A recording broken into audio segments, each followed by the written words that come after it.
如果要选一双代表你心中小时候买不起的球鞋，你会选哪一双？这样老男孩心中都必须要买的球鞋，其实讲起来有点鼻酸。今天莫名想要聊这一双连你爸都认得的 AJ11。我还记得啊，小时候我妈有说，如果你考试考得好，你就可以买一双球鞋。我那时候想说，我相当兴奋，所以我就选了这一双 AJ11。没想到我妈说，不行，这个太贵，除了这双，你其他都能买。所以我的心中就多了一个遗憾，叫做老乔的 AJ11。好，虽然 AJ11它从1995年就开始非常受欢迎，真的让它爆红的时候其实是2018跟2019那几年 Nike 大玩复刻这件事情，每到12月的时候都会推出一双 AJ11。我还记得那个时候我在媒体工作，都会有一双叫做大魔王。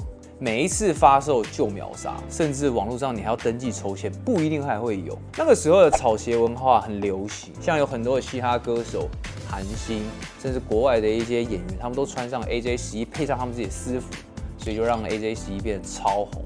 除此之外，也让很多不打篮球的年轻人认识了这双球鞋，但是只限在那时，现在很多年轻人都不认得。故事可以回到的是1993年，那年8月 ，Michael Jordan 拿到了3连胜。可惜他那一年他的父亲枪杀，媒体也常酸他这个爱赌博。那在众多的压力之下，他选择退休，投入的是棒球。他改打棒球，那他的成绩就我就不多说了。到了1995年的3月18号，他宣布回归篮球场。他只用了2个字来宣布他的回归 ，I'm back。然后他回归那场比赛呢，脚下就穿了这一双 AJ11。那这个也是后来非常传奇的 AJ11 Concord。在 Michael Jordan 缺席这2年呢 ，Nike 也想必是要继续的是为了要延续 Michael Jordan 的传奇。但他的设计师 Tinker 还在持续的研发他的球鞋，即便他的 AJ10在市场反应并没有特别好，但他们还是持续的在研究如何打造一双帅气的 AJ11。那个时候 Michael Jordan 他就跟他说：“我想要一双球鞋，让我看起来很强，战无不胜，在球场上看起来就是会赢的样子。”那个时候 Tinker 就帮他设计出了这一双 AJ11。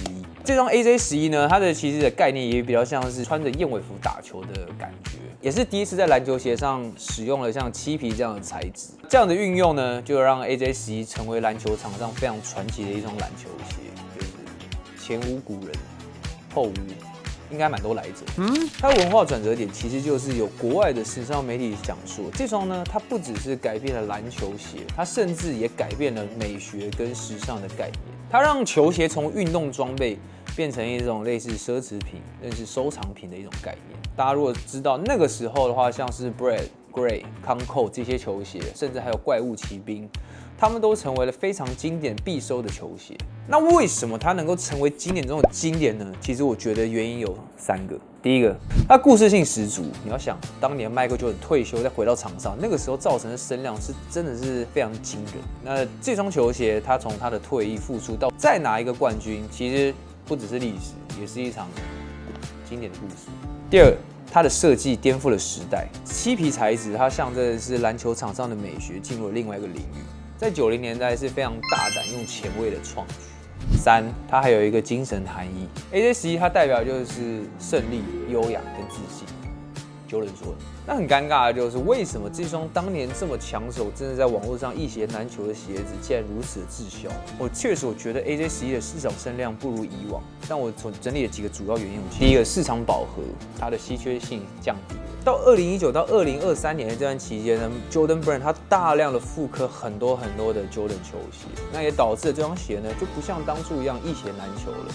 那在大家都有的情况下的话，这双鞋是不是就真的让人那么想要，马上就打了折扣？第二个，年轻世代的共鸣度很低。现在的年轻人其实没有看过 Michael Jordan 打球，即便你从 YouTube 看过，但对他们来说 ，Michael Jordan 已经不是他们心中的传奇球星了，这是真的。对他们来说，没有任何的情感连接。那 AJ11对他们来说，就只是一双老鞋。3，潮流趋势的转换。以往流行复古篮球鞋的穿搭。现在更多的鞋子流行的是跑鞋、怪鞋、厚底鞋，所以复古篮球鞋的穿搭确实也在慢慢退流行当中。它也让 AJ11这类型的经典篮球鞋逐渐被边缘化。2级市场的热度下降。如果你们有在使用不同的平台去买的话，你们可以发现球鞋的价格就像股票，有时候高，有时候低。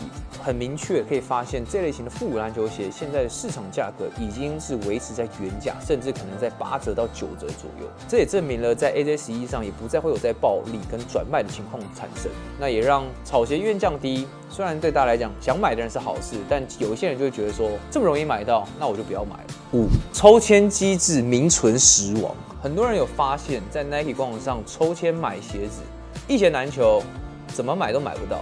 但是没有多久之后，可以在每个店家里面看到，其实货量非常的充足。这也让大家对抽签机制产生了不信任感，甚至一度瓦解。那你的货量大又打折，所以大家购买意愿就会下滑，因为它的稀缺性下降。讲到这里的话，我也蛮好奇的，那究竟未来还有哪些球鞋可以像是 Jordan 他在当年创造出的这种话题性？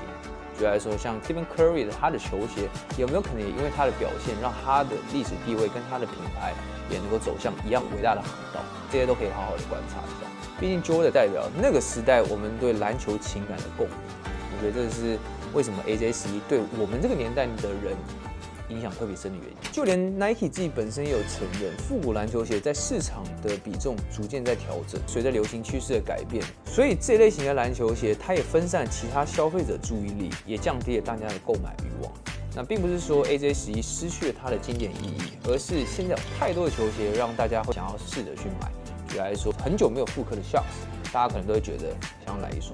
我觉得 Nike 他自己本身也是非常擅长故事包装。举例来说 ，Kobe 他在动了阿基里斯腱手术之后，他出了下一双球鞋，他的后脚跟就有缝上了6道的红线，象征他开过刀，就会让大家对这双球鞋非常的有共鸣。好，当你下次看到一双球鞋它的炒价破万的时候，今天不要去盲从，也不用去排斥，你可以先试着去了解这个东西背后的故事对你有没有产生共鸣。